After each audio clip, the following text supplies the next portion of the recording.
ఏపీలో ఎన్నికల నగరం మోగడంతో విజయవాడ రాజకీయాల్లో హీట్ పెరిగింది. టీడీపీ, జనసేన, వైసీపీలు ప్రచారాన్ని ముమ్మరం చేశాయి. విజయవాడ తూర్పు నియోజకవర్గం జనసేన అభ్యర్థిగా బత్తిన రామును పార్టీ అధినేత పవన్ కళ్యాణ్ ప్రకటించారు. ప్రజా సమస్యల పరిష్కారానికి కృషి చేస్తామని బత్తిన రాము హామీ ఇచ్చారు. పవన్ కళ్యాణ్తోనే రాష్ట్ర అభివృద్ధి సాధ్యమన్నారు. తనకు ఓ అవకాశం ఇస్తే విజయవాడ తూర్పు నియోజకవర్గాన్ని అభివృద్ధి పదంలో నడిపిస్తానంటున్న బత్తిన రాముతో మా ప్రతినిధి Jagan face to face. Janasena అధినేత పవన్ కళ్యాణ్ గెలిపే లక్ష్యం దిశగా అభ్యర్థులను అనేది ఖరారు చేయడం జరుగుతుంది. గత 4 రోజులుగా పూర్తిగా కసరత్ చేసి స్క్రీనింగ్ కమిటీ ఏదైతే అభ్యర్థులు లిస్ట్ ఇచ్చిందో అందులో కూడా పునఃపరిశీలన 10 సార్లు చేసి ఎవరైతే జనాలలో ఉన్నారో ఇప్పటివరకు పార్టీతో విధేయతతో జనాల్లో ఉన్న నాయకత్వాన్ని గుర్తించి అభ్యర్థులను ఖరారు చేయడం జరిగింది.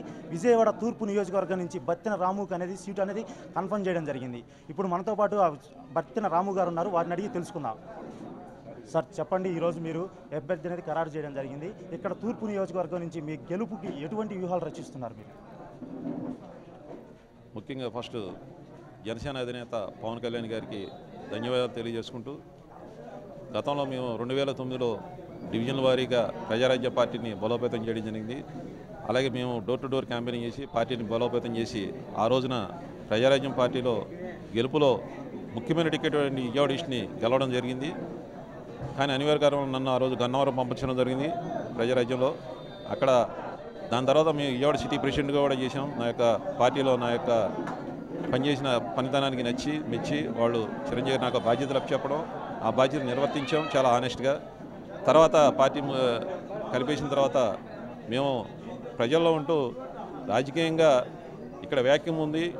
ఈ గత 60-70 ఏళ్ళ మట్టి ఈ అవినీతి పరిపాలన, దుష్ట పరిపాలన ఎదిరించే మనగాడు ఇంకెవరు వస్తారని ఎదురు చూస్తున్న టైంలో మన పవన్ కళ్యాణ్ గారు రావడం, నేనున్నాను, ఈ రాష్ట్రాన్ని నేను కాపాడుతాను, నేను గాంధీ మహాత్ములాగా ఒక్కడినైనా సరే ముందల పోరాడి నిలబడి ఈ రాష్ట్రాన్ని కాపాడుతానని వచ్చిన మహానుభావుడైన ఆయన ఆలోచన కానివ్వండి, ఆయన యొక్క ఆవేదన కానివ్వండి, ఆయన యొక్క దృక్పథం కానీ మాకు నచ్చి మేము ఇటువంటి నాయకుడైతే మన రాష్ట్రానికి చాలా అభివృద్ధి పదం నడపగల నాయకుడు అని చెప్పి మేము నమ్మి ఈ పార్టీలో చేరడం జరిగింది. అందరం కూడా అలాగే పార్టీని బలోపేతం చేసి డివిజన్ వారీగా డోర్ టు డోర్ క్యాంపెయినింగ్ చేసుకుని మా యొక్క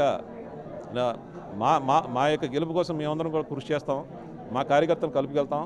అలాగే లోకల్లో స్థానికంగా ఉన్నటువంటి సమస్యల మీద పోరాడి మా పార్టీ మేనిఫెస్టోలో ఉన్నటువంటి మా అధినాయకుడు చెప్పిన ఏదైతే స్కీములు ఉన్నాయో సామాజికంగా కానివ్వండి, పేద బడుగు బలహీన వర్గాల యొక్క అభ్యున్నతి కోసం పెట్టినట్టు మేనిఫెస్టోని ప్రజలందరిలోకి తీసుకెళ్ళి వాళ్ళ మెప్పు పొంది వాళ్ళ యొక్క ఓట్లని జనసేనకి వేయించుకుని మేము జనసేన పార్టీని గెలుపొందించాలని చెప్పి కోరుకుంటున్నాము. అది పవన్ కళ్యాణ్ గారు మేనిఫెస్టో అనేది ప్రకటించారు 14వ తారీఖున. దాని గురించి ప్రజల్లో ఎటువంటి ఆదరణ వస్తుంది మీ ప్రచారంలో?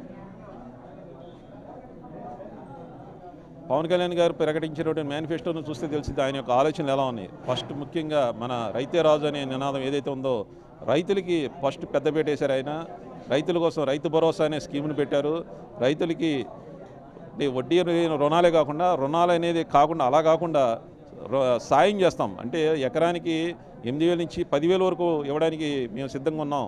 మా గవర్నమెంట్ వస్తే మేము చేయడానికి సిద్ధంగా ఉన్నామని చెప్పి ఫస్ట్ రైతు భరోసా స్కీమ్ అది పెట్టారు. అలాగే 60 ఏళ్ళు దాటిన రైతులకి 5,000 రూపాయలు పింఛన్ ఇస్తామని చెప్పి ప్రకటించారు. ఇది ఎవరు కూడా ఏ పార్టీ వాళ్ళు కూడా ఇంతవరకు పెట్టలేదు. మా జనసేన పార్టీలోనే ఈ యొక్క స్కీమ్ని పెట్టడం జరిగింది. అలాగే పిల్లలకి చదువుల కోసం ఎల్కేజీ నుంచి పీజీ వరకు కూడా ఉచిత విద్య, అలాగే స్కూల్లో చదువుకునే పిల్లలు అందరి కోసం ఉచిత బస్సు, అలాగే ఎవరైతే ఆకలి బాధలతో అలమటిస్తున్నారో వాళ్ళందరి యొక్క ఆకలిని తీర్చడం కోసం డొక్కా సిద్ధం అనే అన్నదానం యొక్క కార్యక్రమాన్ని పెట్టడం జరుగుతుందని చెప్పారు. ఇప్పుడు వచ్చేసి జనసేన పవన్ కళ్యాణ్ అనే సిద్ధాంతం నచ్చి పార్టీలో రావడం జరిగింది. మేనిఫెస్టో కూడా ప్రజల్లో పూర్తి ఆదరణ పొందుతుందని చెప్తున్నారు. జనసేన సైనికులు తూర్పు నియోజకవర్గంలో ఈసారి ఖచ్చితంగా జనసేన జెండా ఎగరవేస్తామని చెప్పి బత్తిన రాము గారు ఇక్కడ చెప్తున్నారు. వీడియో జర్నలిస్ట్ కిషోర్తో Jagan, 99 TV, Vijayawada. For more updates, please subscribe 99 TV Telugu.